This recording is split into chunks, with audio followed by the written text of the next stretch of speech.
Avant de remplir un dossier d'aide juridictionnelle, il faut faire une simulation pour voir si vous avez droit à l'aide juridictionnelle. Vous tapez aide juridictionnelle simulation sur Google et vous tombez sur le site justice.fr.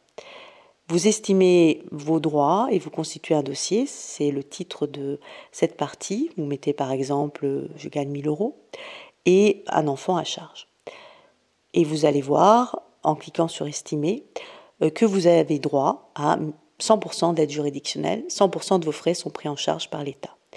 Puis vous allez constituer votre dossier. Comment constituer mon dossier? Vous mettez « Mon affaire est portée devant un tribunal français »,« Je suis un particulier » et vous verrez s'afficher le formulaire de demande CERFA, demande d'aide juridictionnelle qu'il faudra remplir, donner à votre avocat ou communiquer directement au bureau d'aide juridictionnelle. Cette demande d'aide juridictionnelle est constituée en plusieurs parties.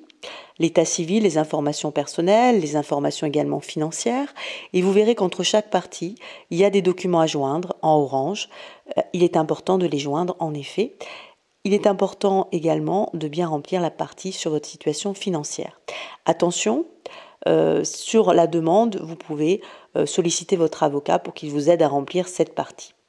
Puis, vous avez à remplir une attestation sur l'honneur, à dater et à signer ce dossier d'aide juridictionnelle que vous remettrez à votre avocat ou encore au bureau d'aide juridictionnelle directement.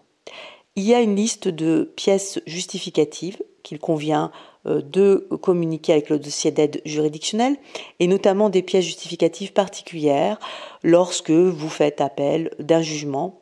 Il faudra joindre le jugement et si vous avez déjà bénéficié de l'aide juridictionnelle par exemple, joindre la précédente décision d'aide juridictionnelle. Et si vous avez choisi un auxiliaire de justice, il faut son autorisation.